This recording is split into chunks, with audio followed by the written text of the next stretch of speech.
ચાલો વિદ્યાર્થીઓ, અગાઉના વિડીયો લેક્ચરમાં આપણે અધિચ્છદ પેશીની ચર્ચા કરતા હતા.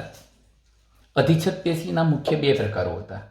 સરળ અધિચ્છદ પેશી કે જેમાં તમે લાલીસમ, ઘનાકાર, સ્તંભાકાર આ પ્રકારો જોયા હતા. આજે આપણે બીજા નંબરની અધિચ્છદ પેશીની ચર્ચા કરવી છે, જેનું નામ છે સંયુક્ત અધિચ્છદ પેશી. મિત્રો, આપણે જાણીએ છીએ કે સરળ અધિચ્છદ પેશીની રચના કરતા કોષો એક સ્તરીય ગોઠવણી ધરાવતા હતા. એનો મતલબ એક જ સ્તરની જાડાઈ ધરાવતા હતા. પરંતુ સંયુક્ત અધિચ્છદ એટલે શું? તો આપણે એમ કહી શકીએ કે એક કરતાં વધુ સ્તરોથી બનતી અધિચ્છદ પેશીને સંયુક્ત અધિચ્છદ પેશી કહેવાય. ટૂંકમાં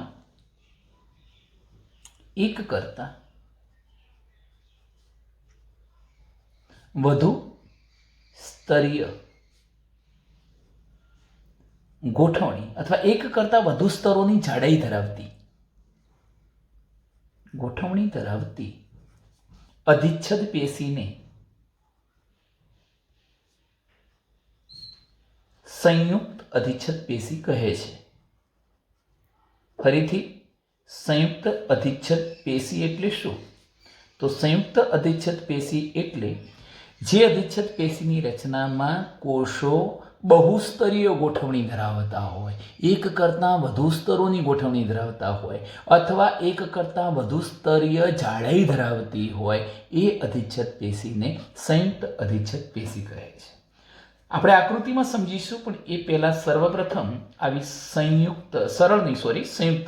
સંયુક્ત અધિચ્છદ પેશીનું સ્થાન જોઈ લઈએ. તો આવી સંયુક્ત અધિચ્છદ પેશી ક્યાં છે મિત્રો? એક તો આપણી ત્વચા ચામડી, ત્વચાની સૂકી સપાટી, ત્વચાની શુષ્ક સપાટી.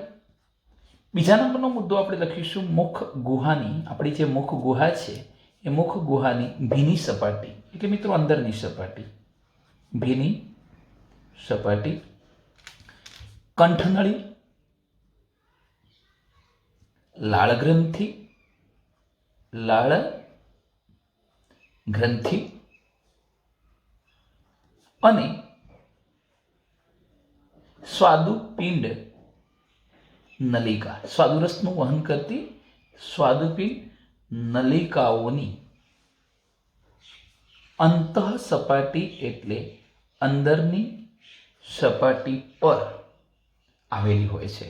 અંતઃ સપાટીને આવૃત કરે છે એમ પણ કહી શકાય. ફરી એકવાર જો મિત્રો કે સંયુક્ત અધિચ્છદ પેશી, ખાસ તમને એનું કાર્ય કહ્યું તો આ બહુસ્તરીય જાડાઈ ધરાવે છે, એટલે ક્યારે પણ એનું કાર્ય શોષણનું કે સ્ત્રાવનું ન હોઈ શકે. શોષણ અને સ્ત્રાવની ભૂમિકા સીમિત છે, મર્યાદિત છે, કદાચ થોડા ઓછા પ્રમાણમાં કરી શકે. પણ એની મુખ્ય ભૂમિકા શું છે? તો મુખ્ય કાર્ય રાસાયણિક અને યાંત્રિક તાણ સામે રક્ષણ પૂરું પાડવું. હવે રાસાયણિક કે યાંત્રિક તાણ એટલે કોઈ પણ પ્રકારનું દબાણ, ઘસારો હોય, ઘસારા સામે સુરક્ષા આપવી. જેમ કે કંઠનળીમાંથી ખોરાકનું કોળિયો પસાર થતો હોય તો કંઠનળીની જે પોલાણ છે એની આજુબાજુનું જે આવરણ છે ત્યાંના કોષો ઘસાવાના, તો એ ઘસારા સામે રક્ષણ પૂરું પાડતી આ પેશી છે. માટે આપણે કહી શકીએ કે ત્વચાની શુષ્ક સપાટી જ્યાં ઘસારો વધુ અનુભવાતો હોય, મુખ ગુહાની ભીની સપાટી એ ઘસારો વધુ અનુભવાય, કંઠનળી પર લાળ ગ્રંથિઓ, સ્વાદુપિંડ નલિકાઓની અંતઃ સપાટી, આ બધી જ જગ્યાએ આવરણ બનાવવાનું કામ કોણ કરે છે? સંયુક્ત અધિચ્છદ. ચાલો મિત્રો, આકૃતિમાં સમજવા પ્રયત્ન કરીએ. આકૃતિ હું અહીંયા આ પ્રકારે દોરીશ. જેમ કે આ એક પાતળી આધાર કલા છે, હું લખીશ શબ્દ અહીંયા આધાર કલા. આ આધાર કલા છે. આધાર કલા પર ગોઠવાયેલા હું અહીંયા સ્તરો બતાવું છું. એ પૈકી હું એક સ્તર અલગ પેનથી બતાવી રહ્યો છું. આ સૌથી અંદરનું સ્તર છે, કારણ કે આ પેશી બહુસ્તરીય રચનાવાળી છે, ઘણા બધા સ્તરો હશે. આ એનું સૌથી અંદરનું સ્તર છે. મિત્રો, આ શબ્દ બુકમાં ન લખેલું હોય પણ બરોબર ધ્યાનથી સમજજો કે સૌથી અંદર ગોઠવાયેલા આ સ્તરના જે કોષો છે એ સતત કોષ વિભાજન કરી નવા કોષોનું નિર્માણ કરવાની ક્ષમતા ધરાવે છે. આ જે સ્તર છે એ સ્તરને આપણે નામ આપી શકીએ માલ્પીદિયન સ્તર, અથવા એને અંકુરણીય સ્તર પણ કહેવાય, અંકુરણી સ્તર. કેમ અંકુરણી સ્તર? કારણ કે સતત ને સતત કોષ વિભાજન કરી નવા કોષો સર્જી શકે છે, અંકુરણી સ્તર અથવા માલપીટીય સ્તર. હવે જો આના કોષો સતત કોષ વિભાજન કરી નવા કોષો બનાવે તો આ નવા ઉમેરાતા જે કોષો છે હું બતાવું છું, આ બીજું સ્તર. આ નવા સર્જાયેલા કોષો બતાવ્યા. જેમ જેમ નવા કોષો ઉમેરાતા જવાના મિત્રો, એમ એમ જૂના જે કોષો છે એ બહાર તરફ ખસતા રહેવાના છે. એટલે આ કોષોનું ત્રીજું સ્તર થયું. તમે આને સપાટના સમજતા એક પર બીજું, બીજા પર ત્રીજું, ચોથું, આ રીતે બહુસ્તરીય રચના છે. આ પ્રકારની આપણે પેશી બતાવી શકીએ. એ પણ યાદ રાખો મિત્રો કે જેમ જેમ આ કોષો બહાર તરફ ખસતા રહે તેમ તેમ એ સપાટ ચપટા બનતા જાય છે, અંતે મૃત બની જાય છે. તમે નખ વગેરેમાં પણ આ રચનાઓ જોઈ શકો છો. આ પ્રકારે એકદમ છેલ્લું બહારનો મૃત સ્તર પણ બની જવાનું આ પ્રકારે. હવે તમે જોઈ શકો કે આ કોષો ધારો કે જીવંત જ છે, પણ જેમ જેમ જેમ જેમ કોષો નવા ઉમેરાય, જૂના કોષો બહાર તરફ ધકેલાતા જવાના, તેમ તેમ તે પોતાનો જીવરસ પણ ગુમાવશે. ઘસાનાના કારણે મૃત બનવાના. એટલે સૌથી બહારનું જે સ્તર છે એ મૃત કોષોનું બનેલું સ્તર છે, મૃત કોષોથી બનતું સ્તર. જ્યારે બાકીના બધા જે સ્તરો થયા, વચ્ચેના સ્તરો, એમણે આપણે અધિચ્છદીય સ્તરો કહીશું, અધિચ્છદના સ્તરો. આમ તમે જોઈ શકો છો કે સમગ્ર સંયુક્ત અધિચ્છદ પેશી અહીં તમે જુઓ એક કરતાં વધુ સ્તરની જાડાઈ ધરાવે છે, સંયુક્ત અધિચ્છદ કહેવાય. ત્વચાની શુષ્ક સપાટીએ, મુખગુહાની ભીની સપાટીએ, કંઠનળી, લાળ ગ્રંથિઓ, સ્વાદુપિંડ નલિકાઓની અંતઃ સપાટીને એ આવૃત કરે છે. મિત્રો મેં તમને કહ્યું કે આ બહુસ્તરીય ગોઠવણી ધરાવે છે, એક કરતાં વધુ સ્તરની. આથી સ્ત્રાવ અને શોષણમાં, સ્ત્રાવ અને શોષણમાં એટલે સ્ત્રાવ કરવાનું અને શોષણ કરવાનું જે કાર્ય હોય એ મુખ્ય કાર્ય એનું નથી, એમાં એ ભૂમિકા એની સીમિત હોય. સ્ત્રાવ અને શોષણમાં આ પેશીની જે ભૂમિકા છે એ સીમિત અથવા મર્યાદિત હોય છે, સીમિત હોય છે. આપણે લખી શકીએ સીમિત, થોડી ઘણી. બાકી મુખ્ય કાર્ય એનું કયું થાય તો મુખ્ય કાર્ય થશે રાસાયણિક અને યાંત્રિક તાણ સામે રક્ષણ પૂરું પાડવું. બિલકુલ સરળ ભાષામાં કહેવું હોય તો એવું પણ કહી શકાય કે ઘસારા સામે રક્ષણ પૂરું પાડવાનું આ પેશી કાર્ય કરે છે. તો ચલો મિત્રો, આટલે સુધીની જે ચર્ચા થઈ એ અધિચ્છદીય પેશી પૂરી થઈ ગઈ. હવે અધિચ્છદ પેશીની રચના કરતા જે કોષો છે એ કોષો એકબીજા સાથે કેવા પ્રકારના જોડાણો ધરાવે છે, આપણે થોડીક વાત એની કરવી છે મિત્રો. એટલે બીજા નંબરના પોઈન્ટ તરફ આમાંથી ટૂંકા પ્રશ્નો પણ પૂછાતા હોય છે. તમે યાદ રાખો, હું એક શબ્દ લખું છું કે અત્યાર સુધી ભણી ગયા એવી આ જે અધિચ્છદ પેશી છે એ અધિચ્છદના આ પેશીની રચના કરતા બધા જ કોષો, કારણ કે પેશી કંઈ એક કોષની બનેલી ન હોય, ઘણા બધા કોષોની બનેલી હોય, તો આ પેશીની રચના કરતા બધા જ કોષો એકબીજા સાથે ઓછા આંતરકોષીય પદાર્થ દ્વારા જોડાયેલા રહે છે. એનો મતલબ કે અધિચ્છદના બધા જ કોષો એકબીજા સાથે જોડાયેલા તો રહે છે, એકબીજા સાથે ઓછા આંતરકોષીય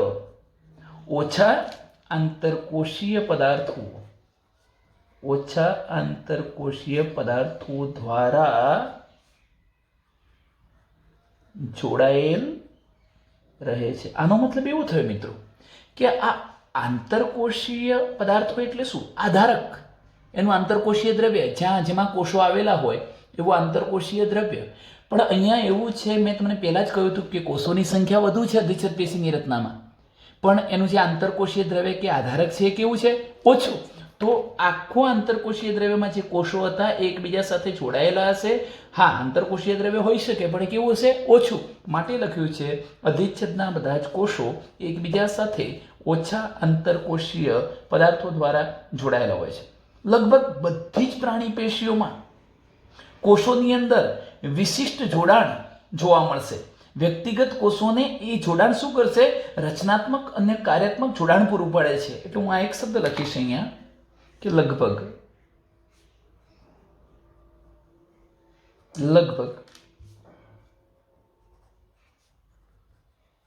બધી જ પ્રાણી પેશીમાં લગભગ બધી જ પ્રાણી પેશીઓમાં કોષોના વિશિષ્ટ પ્રકારના જોડાણ, હું તમને કહું છું કેવા વિશિષ્ટ જોડાણ, તો કોષોના વિશિષ્ટ જોડાણ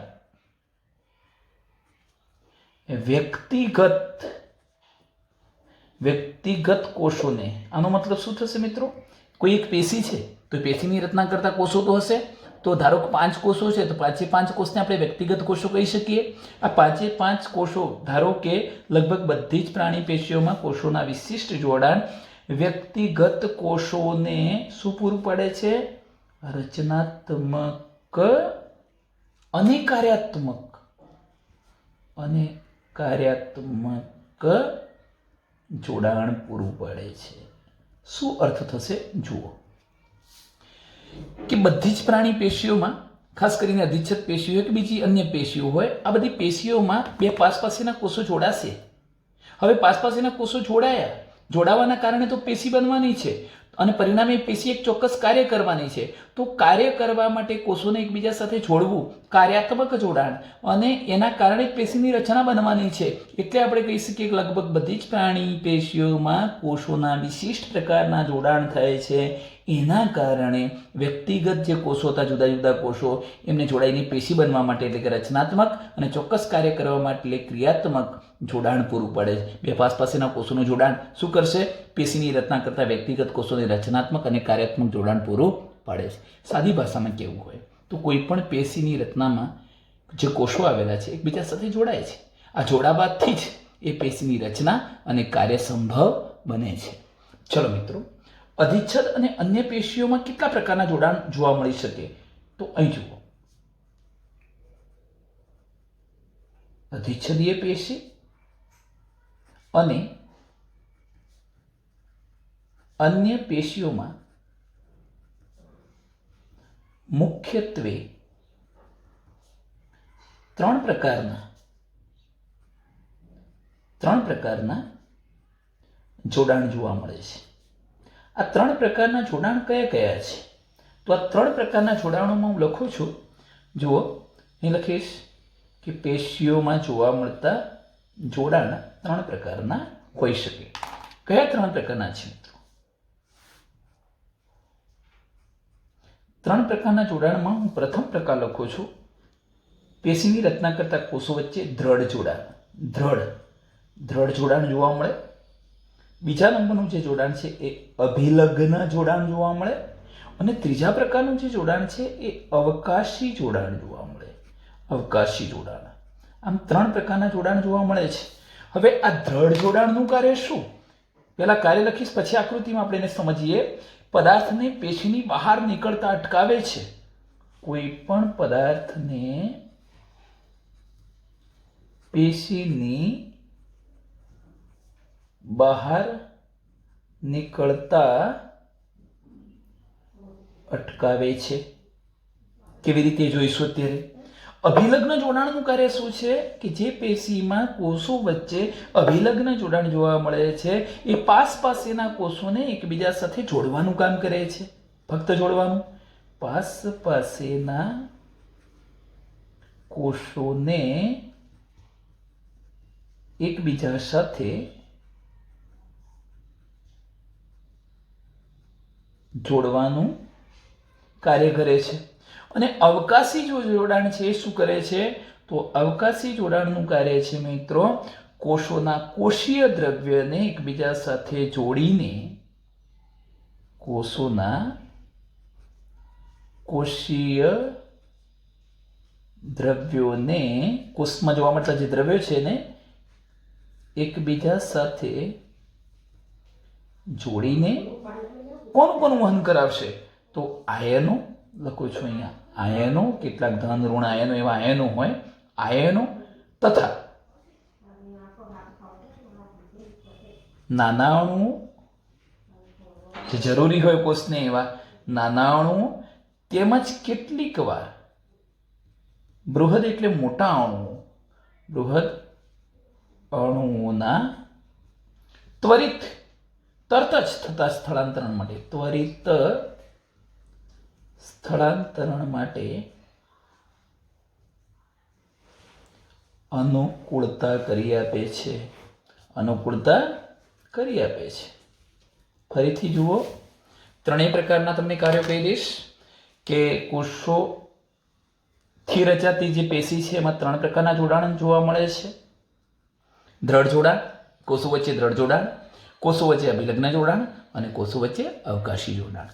દ્રઢ જોડાણ જે પેશીની રચના કરતા કોષો વચ્ચે હશે એ આ જોડાણ કોઈ પણ પદાર્થને પેશીની બહાર નીકળતા અટકાવે છે. કોઈ દ્રવ્યને આવાય ન દે, જવાય ન દે, પેશીથી બહાર એને જવા દેતો નથી. અભિલગ્ન જોડાણ એ શું કરશે? માત્ર એ પેશીની રચના કરતા પાસેના કોષોને જોડી રાખવાનું જ કામ કરશે, જોડાણનું, એકબીજા સાથે જોડવાનું. જ્યારે અવકાશી જોડાણ આ મહત્વનું છે. એ કોષો બે કોષો હોય, ધારો પેશીની રચના કરતા બે કોષો, એ બે કોષના કોષીય દ્રવ્યને એકબીજા સાથે જોડશે, આ પ્રકારનું જોડાણ. અથવા અવકાશી જોડાણ દ્વારા જ બે પાસેના કોષોના કોષીય દ્રવ્યો એકબીજા સાથે જોડાયેલા રહેશે અને એના દ્વારા જ, અવકાશી જોડાણ દ્વારા જ એક કોષમાંથી બીજા કોષમાં આયનો, નાના મોટા અણુઓનું સ્થળાંતર થશે. તો સ્થળાંતર માટેની અનુકૂળતા કરી આપે. ચલો, એ કેવી રીતે મિત્રો હું તમને આકૃતિમાં આ ઘટનાને સમજાવીશ. ચલો, અહીંયા એક આકૃતિ દોરું છું. મેં એક સિમ્પલ આકૃતિ દોરી છે. હવે આ આકૃતિમાં આપણે જોઈ શકીએ છીએ કે આ કોઈ પેશી છે અને પેશીની રચનામાં બે કોષો આવેલા છે. ધારો કે આ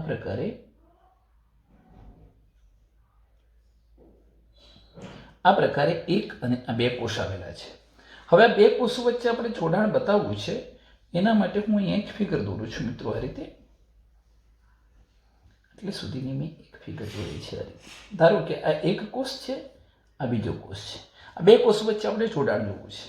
હવે એ જોડાણમાં મહત્વની બાબત એ છે, પહેલું જોડાણ હું બતાવું છું. ચલો, અહીંયા મેં આ પ્રકારનું રેડ પેનથી બતાવ્યું.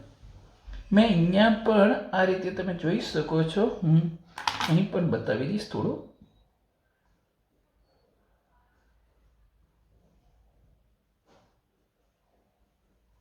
અહીંયા પણ બતાવી દઉં છું. અમે રેડ પેનથી બતાવ્યું.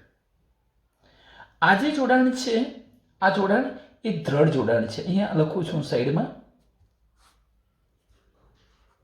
દ્રઢ જોડાણ. કેમ દ્રઢ? તમે જુઓ, આ કોષમાંથી આ કોષમાં કે આ કોષમાંથી આ કોષમાં અથવા અહીંથી બહાર કોઈ જ દ્રવ્યની અવરજવર નથી થવા દેતું. મજબૂત, દ્રઢ, કઠણ જોડાણ છે. અહીંયા આ રેડ પેનથી બતાવ્યું એવું જ અહીંયા મેં નીચે રેડ પેનથી બતાવ્યું છે, દ્રઢ જોડાણ થયું. હવે બીજા નંબરનું જે જોડાણ બતાવું છું એ જરા જુઓ તમે.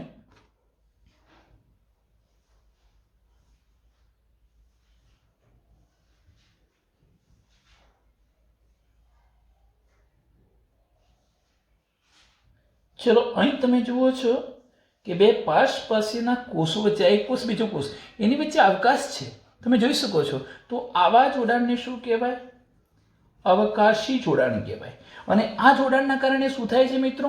તો આ કોષનું જે કંઈ દ્રવ્ય હતું એ આ કોષના દ્રવ્ય સાથે સંપર્કમાં રહે છે. એટલે કોષોના કોષીય દ્રવ્યોને એકબીજા સાથે જોડી રાખવાનું, સંપર્કમાં રાખવાનું કામ કરશે. બીજું, અહીંથી આયનો અહીંયાથી આયનો અહીં જઈ શકે, નાના અણુઓ અહીંથી અહીં પણ જઈ શકે, મોટા અણુઓ પણ અવરજવર કરી શકે. તો એ માટે આ અવકાશી જોડાણ સ્થળાંતરણ કરી આપે છે. હવે ત્રીજા નંબરનું જે જોડાણ રહ્યું, અભિલગ્ન જોડાણ. અભિલગ્ન જોડાણમાં મિત્રો આપણે એવું કહીશું કે ધારો કે મેં અહીંયા એક પ્રકારની આ રીતે આકૃતિ બતાવી છે. હું એક બીજો ભાગ અહીંયા બતાવી દઉં છું. ઓકે, આ કોષ અને આ કોષ વચ્ચે અહીંયા અભિલગ્ન જોડાણ છે. આ વચ્ચે આ અભિલગ્ન જોડાણ થયું. હું લખીશ અહીંયા અભિલગ્ન જોડાણ. આ શું કરે છે? આ જોડાણ ફક્ત આ કોષને આ કોષ સાથે સાંકળવાનું, જોડી રાખવાનું જ કામ કરે છે. એની બીજી કોઈ ભૂમિકા હોતી નથી. તો ટૂંકમાં આ દ્રઢ જોડાણ છે, આ માત્ર જોડવાનું કામ કરે છે. અભિલગ્ન જોડાણ, અભિલગ્ન એટલે બે કોષોને એકબીજા સાથે જોડી રાખતું. અને અવકાશી જોડાણમાં છિદ્ર જેવી રચના છે જેના દ્વારા આયનો, નાના મોટા અણુઓની અવરજવર થઈ શકે, બે પાસેના કોષો એકબીજાના કોષીય સંપર્કમાં રહી શકે.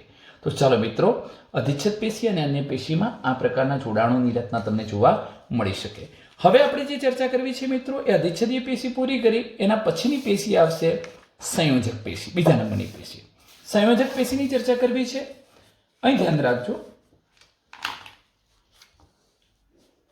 બીજા નંબરની જે પેશી છે એનું નામ છે સંયોજક. સંયોજક, સંયોજતી, જોડતી પેશી, જોડાણ કરી આપતી પેશી. કોની વચ્ચે જોડાણ કરી આપતી પેશી? તો આ પેશીનું નામ શરીરની અન્ય જે પેશીઓ છે અને અન્ય અંગો છે એ અંગોને એકબીજા સાથે જોડવાનું કામ કરે છે. આ અંગોને કે પેશીઓને આધાર અવલંબન આપવાનું કામ કરે છે. એના પરથી એને સંયોજક પેશી કહેવામાં આવે છે. તો સંયોજક પેશીનો અર્થ શું થશે એ લખીએ કે સંયોજક પેશીનું નામ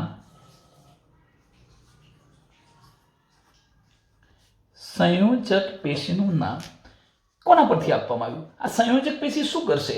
તો હવે જુઓ એનું કાર્ય કે શરીરમાં અથવા શરીરની અન્ય બીજી પણ પેશીઓ હશે તો શરીરની અન્ય પેશીઓ અને અંગો, જુદા જુદા અંગોને એકબીજા સાથે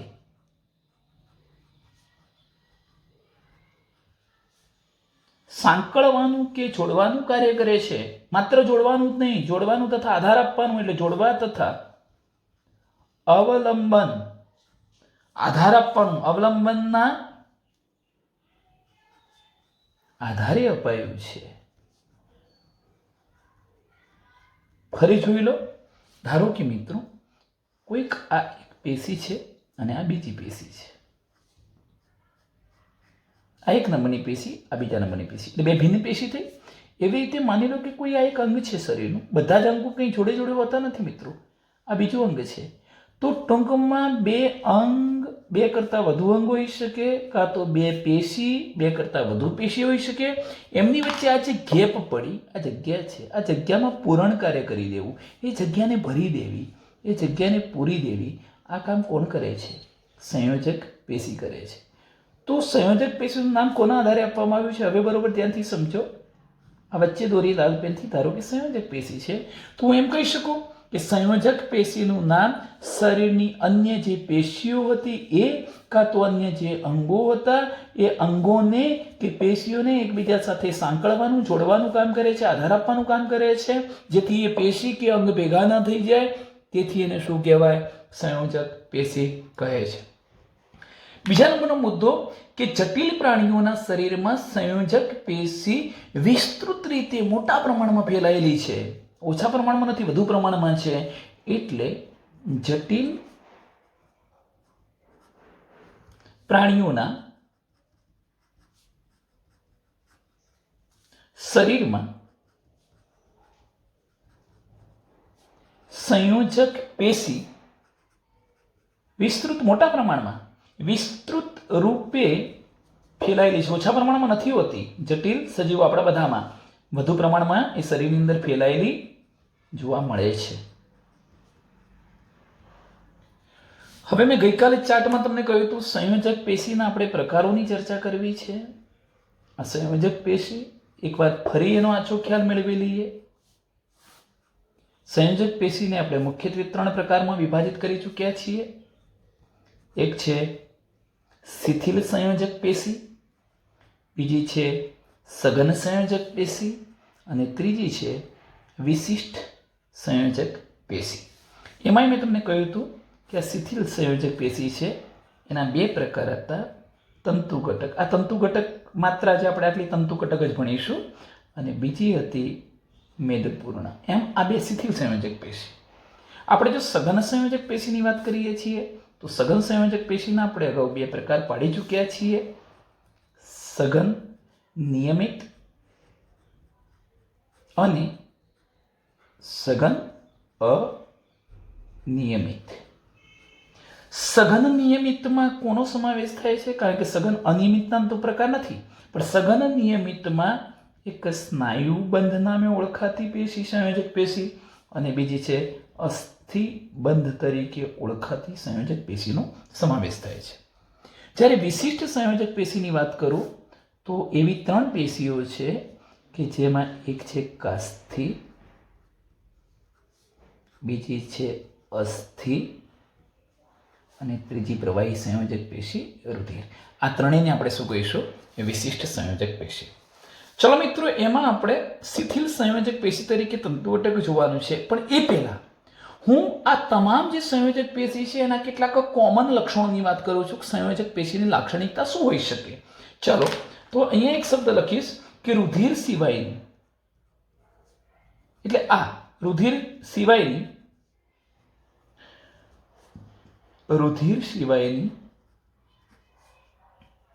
બધી જ સંયોજક પેશી, ચાર્ટમાં દેખાય છે તમામ સંયોજક પેશીના કોષો રચનાત્મક એટલે આ પેશીની રચના કરનારા રચનાત્મક પ્રોટીન તંતુનો સ્ત્રાવ કરે છે. આ સમજવા જેવી બાબત છે. આ યાદ રાખો મિત્રો. પહેલા તમને કહી દઉં કે આપણે અધિચ્છદ પેશી ભણતા હતા. એ અધિચ્છદ પેશીની અંદર કોષોની સંખ્યા વધુ હતું અને આંતરકોષીય દ્રવ્યનું પ્રમાણ ઓછું હતું. અહીંયા ઉલટું છે. આ પેશીની રચનામાં કોષોની સંખ્યા ઓછી હશે અને આંતરકોષીય દ્રવ્ય અથવા આધારક વધુ પ્રમાણમાં હશે. આંતરકોષીય દ્રવ્યમાં એ યાદ રાખો મિત્રો કે આંતરકોષીય દ્રવ્ય અથવા આધારક છે એ બે પ્રકારના ઘટકોનું બનેલું હશે.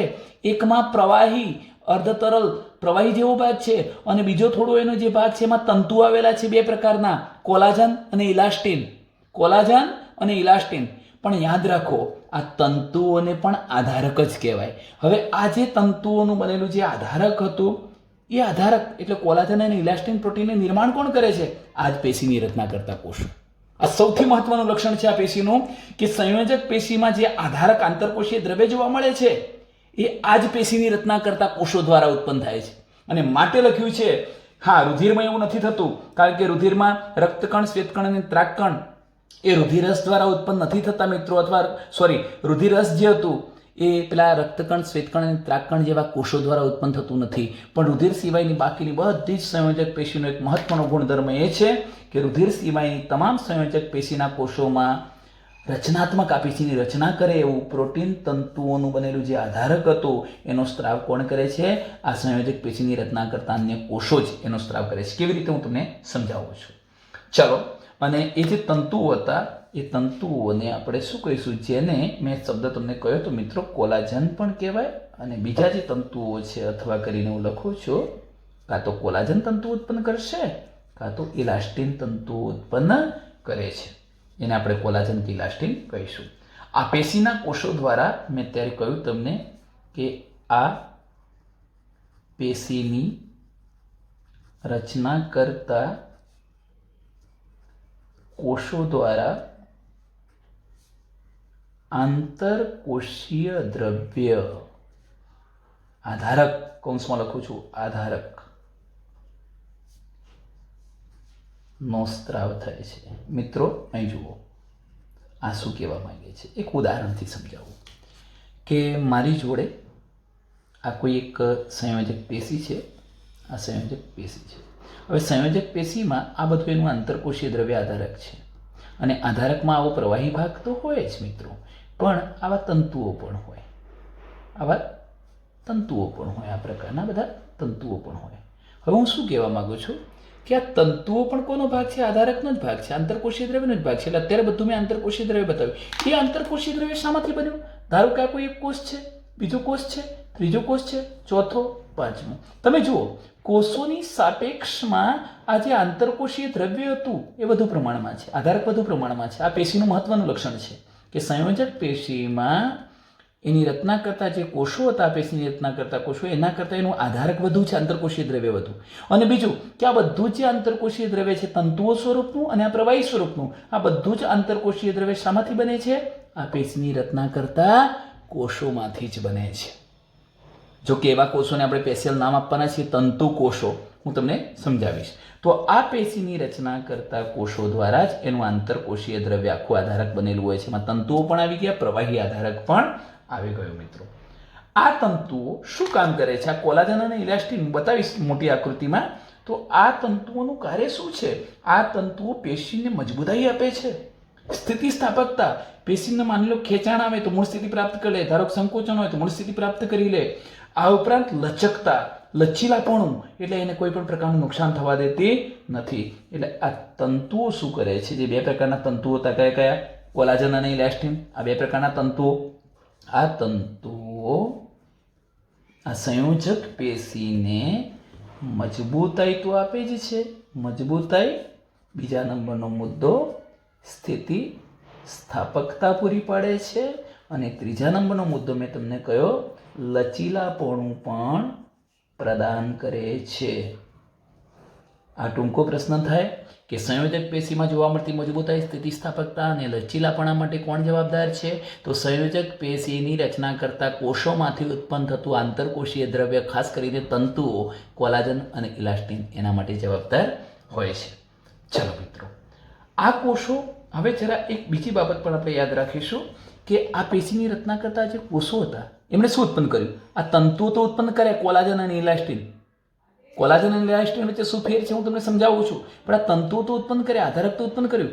આ ઉપરાંત આ પેશીની રચના કરતા કોષો રૂપાંતરિત થયેલું પોલિસેકેરાઇડ ઉત્પન્ન કરે છે, કાર્બોદિત પોલિસેકેરાઇડ રૂપાંતર પામેલા. તો હું આ શબ્દ પણ લખીશ અહીંયા કે આ કોષો, આ પેશીની રચના કરતા જે કોષો હતા, આ પેશીની રચના કરતા કોષો રૂપાંતરિત પોલિસેકેરાઇડ નો પણ સ્ત્રાવ કરે છે. રૂપાંતરિત પોલિસેકેરાઇડનો પણ સ્ત્રાવ કરે છે, જે કોષો અને તંતુઓની વચ્ચે જમા થઈ. જે આ જે કોષો હતા, આ કોષો અને આ બધા તંતુઓ હતા, એમની વચ્ચે જમા થાય. આમ કહી શકું ને, પાતળું જે આધારક દેખાય છે તમને, એ બધું પોલિસેકેરાઇડ છે, જેને આપણે મેટ્રિક્સ પણ કહી શકીએ. જે કોષો અને તંતુઓ વચ્ચે જમા થઈને શું બનાવે છે? મેટ્રિક આધારક, મેટ્રિક્સ તરીકે વર્તે છે. જો ફરીથી આટલું સમજી લો મિત્રો કે રુધિર સિવાયની બધી જ સંયોજક પેશીના કોષો રચનાત્મક પ્રોટીન તંતુઓનો સ્ત્રાવ કરે છે. બે પ્રકારના પ્રોટીન, કોલાજન અને ઇલાસ્ટિન. આ તંતુઓ શું કરે છે? પેશીની રચના કરતા જે કોષો હતા એમના દ્વારા ઉત્પન્ન થાય છે. પહેલાં તો બીજા નંબરનો મુદ્દો કે આ તંતુઓ પેશીને મજબૂતાઈ, સ્થિતિસ્થાપકતા અને લચીલાપણું પૂરું પાડે છે. આ કોષો રૂપાંતરિત થયેલા પોલિસેકેરાઇડનો સ્ત્રાવ કરે છે, અને આ પોલિસેકેરાઇડ ક્યાં જમા થાય છે? કોષો અને આ તંતુઓની વચ્ચે જમા થાય છે, અને એને આપણે મેટ્રિક્સ કે આધારક તરીકે ઓળખાવીએ છીએ. ચલો મિત્રો, આટલે સુધીની ચર્ચા આપણે જોઈ લીધી. ત્યાર પછી જુઓ, હવે આપણે શિથિલ સંયોજક પેશીમાં માત્ર તંતુગત ભણીશું, મેદપૂર્ણ પેશીને આપણે બાકી રાખીશું. ચાલો અહીંયા ચર્ચા કરીએ. બીજા નંબરની પેશી આવશે મિત્રો, સોરી, એમાં પહેલા નંબરની પેશી આપણે તંતુ ઘટક પેશી. ઇઝી છે અને મહત્વની ટૂંક નોંધ છે. તંતુ ઘટક પ્રકારની સંયોજક પેશી, તંતુ ઘટક. આ તંતુ ઘટક પ્રકારની જે સંયોજક પેશી છે મિત્રો, એની લાક્ષણિકતા શું છે જુઓ. જેમાં કોષો તેમજ તંતુઓ, કોણ કોણ? કોષો અને તંતુઓ. તંતુઓ પેલા બે પ્રકારના હતા, ઇલાસ્ટિન અને કોલાજન. તો કોષો અને તંતુઓ એકબીજા સાથે અર્ધ તરલ, મેં તમને હમણાં જ કહ્યું પેલું રૂપાંતરિત પોલિસેકેરાઇડ જે કોષો દ્વારા ઉત્પન્ન થતું હતું, અર્ધ તરલ, પેલું આધારક જે હતું મેટ્રિક્સ, એ અર્ધ તરલ આધારકમાં શિથિલતાથી, એટલે છૂટાછવાયા શિથિલતાથી ગોઠવાયેલા હોય છે, અને માટે એને આપણે શિથિલ સંયોજક પેશી કહીએ છીએ. ઉદાહરણ તરીકે કોણ લીધી આપણે? તંતુ ઘટક પેશી. અને જે ક્યાં જોવા મળે છે એનું સ્થાન છે ત્વચાની નીચે જોવા મળે છે. ફરીથી સમજી લો મિત્રો આટલું વાક્ય. હું આકૃતિમાં તમને આ ઘટના સમજાવીશ કે જેમાં કોષો હશે, આ પેશીની રચના કરતા કોષો, અને કોષો દ્વારા ઉત્પન્ન થયેલા તંતુઓ પણ હશે. હવે કોષો અને તંતુ આ પેશીમાં ક્યાં ગોઠવાયેલા છે? તો પેલું જે અર્ધ તરલ આધારક મેટ્રિક્સ હતું એમાં આ કોષો અને તંતુઓ છૂટાછવાયા ગોઠવાયેલા હોય છે. ઉદાહરણ તરીકે તંતુ ઘટક પેશી ત્વચાની નીચે આવેલી છે. હું ચલો મિત્રો આકૃતિમાં સમજાવું એ પહેલાં એક થોડોક ચાર્ટ તમને આપું છું. અહીં જરા ધ્યાન રાખજો. ઘણી વખત અધિચ્છદ પેશીઓ પણ આધારકીય માળખાનું કાર્ય કરે છે. એટલે એમ કહેવા માંગુ છું કે આ તંતુ ઘટક પેશી અધિચ્છદ પેશી માટે આધાર આપવાનું કામ કરે છે. ઘણી વખત આ પેશી શું કાર્ય કરશે? કઈ પેશીઓ માટે? અધિચ્છદીય પેશી માટે આધાર આપવાનું કામ, એટલે આધારકીય માળખું બનાવે છે. ચલો મિત્રો, હવે તંતુ ઘટક પેશીની રચના શું છે હું અહીંયા લખીશ. તંતુ ઘટક પેશી, જરા ધ્યાન રાખો, બહુ સરળ છે. તંતુ ઘટક પેશી મિત્રો, તંતુ ઘટક પેશી જે છે એ ખાસ કરીને બે પ્રકારની રચનાઓથી બને છે. એક તો આ પેશીની રચના કરતા કોષો હશે, તંતુ ઘટક પ્રકારની સંયુક્ત પેશીની રચના કરતા કોષો હશે, અને બીજા એક કોષો દ્વારા ઉત્પન્ન થયેલા તંતુઓ હશે જે આધારક પણ હશે, આધારક પણ કહેવાય. અને આ તંતુઓ તમે જાણો છો બે પ્રકારના છે. કયા કયા બે પ્રકારના છે? તો એક છે કોલાજન પ્રકારના તંતુ અને બીજા છે ઇલાસ્ટિન પ્રકારના તંતુ.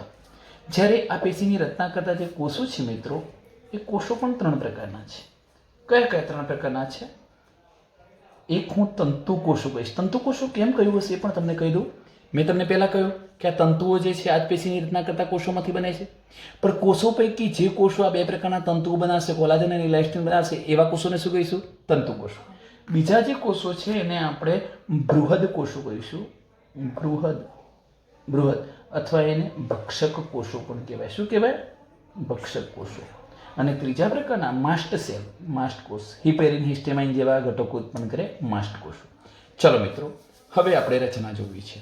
આ પેશીની હું આકૃતિ દોરીશ. આ એક લાસ્ટ પોઈન્ટ ચાલી રહ્યો છે. આકૃતિમાં જુઓ, આટલા ભાગમાં હું પેશી બતાવું છું.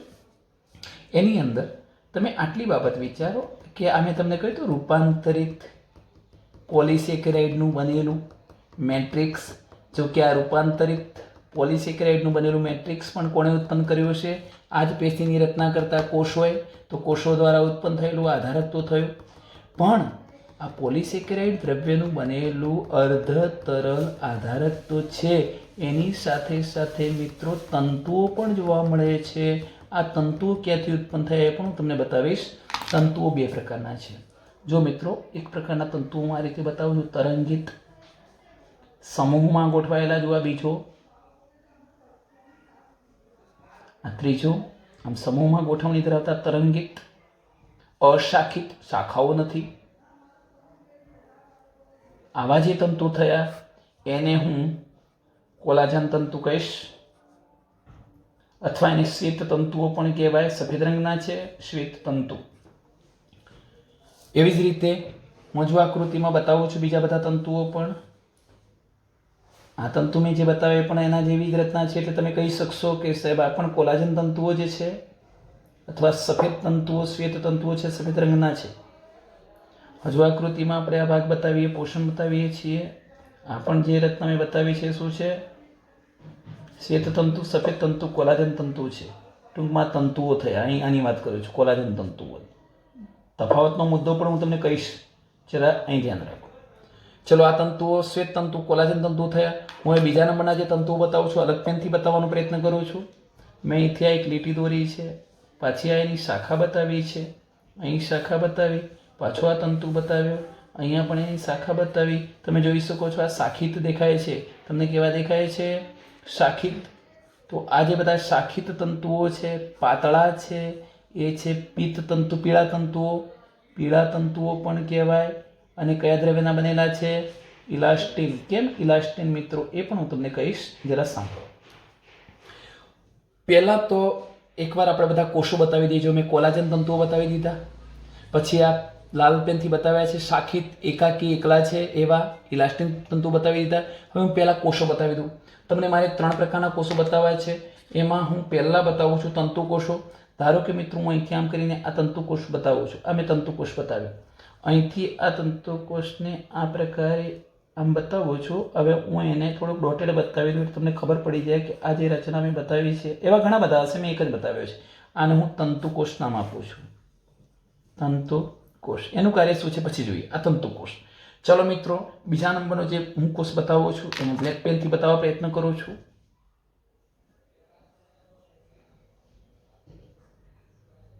આ પ્રકારનો જે મેં કોષ બતાવ્યો છે એ છે ભક્ષક કોષ, બૃહદ કોષ, ભક્ષક કોષ. જ્યારે અને હવે મારે માસ્ટ સેલ બતાવવા છે, માસ્ટ કોષો. હું ધારો કે મિત્રો આટલા ભાગની અંદર અહીંયા જે રચના બતાવું છું, મેં આજે કોષ બતાવી દીધો છે એ માસ્ટ કોષ બતાવ્યો. આકૃતિમાં આપણે આટલી રચના બતાવવાની છે. આ થઈ ગઈ તંતુ ઘટક પેશી. હવે એનું વર્ણન શું થાય મિત્રો? બરોબર ધ્યાનથી સમજજો.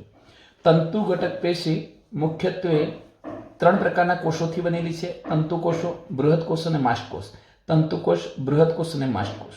આ ઉપરાંત એમાં આધારકની અંદર, આ પ્રવાહી આધારકની અંદર ગોઠવાયેલું હોય છે તંતુઓ. તંતુઓ કેટલા પ્રકારના છે? 2 પ્રકારના, કોલાજન અને ઇલાસ્ટિન. હું પહેલા આનો તફાવત કહી દઉં કે કોલાજન તંતુઓ કેવા છે? સફેદ રંગના છે, જ્યારે ઇલાસ્ટિન તંતુઓ કેવા છે? પીળા રંગના છે. કોલાજન તંતુઓ કેવી રીતે ગોઠવાયેલા છે? સમૂહમાં. ઇલાસ્ટિન કેવી રીતે ગોઠવાયેલા? એકલા, એટલે એકાકી. પછી આ કોલાજન તંતુઓમાં શાખા નથી, એટલે અશાખિત. અને ઇલાસ્ટિન કેવા છે? બધા શાખિત. ત્રીજા નંબરનો મુદ્દો, આ ઇલાસ્ટિન જે છે એ કેવા છે? સ્થિતિસ્થાપક. એને ખેંચો એટલે મૂળ સ્થિતિ પ્રાપ્ત કરી શકે એવા. આ અસ્થિતિસ્થાપક છે. બરોબર. તો આટલે સુધીની વાત થઈ. હવે વિચારો કે આ કોલાજન અને ઇલાસ્ટિન એમ બંને પ્રકારના તંતુ ઉત્પન્ન કરતા કોષોને શું કહેવાય? તંતુકોષો. તો આ જે તંતુકોષો હતા એ જ કોષોએ શું ઉત્પન્ન કર્યું છે? આ કોલાજન પ્રોટીન. અને બીજું શું ઉત્પન્ન કર્યું છે? ઇલાસ્ટિન પ્રોટીન. તો કોલાજન અને ઇલાસ્ટિન શું થઈ ગયું? એનું આંતરકોષીય દ્રવ્ય આધારક. તો આધારક કોણે ઉત્પન્ન કર્યું? આ પેશીની રચના કરતા એ કોષોએ. જે આ પેશીની અગત્યની લાક્ષણિકતા છે કે આ પેશીની રચના કરતા કોષો દ્વારા તે આંતરકોષીય દ્રવ્ય ઉત્પન્ન થાય છે. 2 પ્રકારનું આંતરકોષીય દ્રવ્ય, કોલાજન અને ઇલાસ્ટિન પ્રોટીનનું બનેલું. અને બીજું, આ જે કોષો છે રૂપાંતરિત પોલિસેકેરાઇડનું બનેલું પણ આધારક દ્રવ્ય બનાવે છે. અહીં 3 પ્રકારના કોષો બતાવ્યા. તંતુકોષોનું કાર્ય પૂર્ણ થઈ ગયું. એ 2 પ્રકારના તંતુઓ બનાવે છે. બૃહદ કોષો તો આ પેશીમાં પ્રવેશતા જીવાણુ વગેરેનું ભક્ષણ કરી છે, એનો નાશ કરી નાખે છે, અને ભક્ષક કોષો બૃહદ કોષો કહેવાય. અને માસ્ટ કોષો હિપેરિન અને હિસ્ટેમાઇન જેવા જે એલર્જીની ક્રિયા સાથે સંકળાયેલા ઘટકો છે એનો સ્ત્રાવ કરવાનું પણ કાર્ય કરે છે. મિત્રો, તો આપણે આટલે સુધી અટકીએ છીએ. નેક્સ્ટ વિડીયો લેક્ચરમાં 2 નંબરની શિથિલ સંયોજક પેશી એટલે કે મેદપૂર્ણ પેશીનો અભ્યાસ કરીશું. અસ્તુ.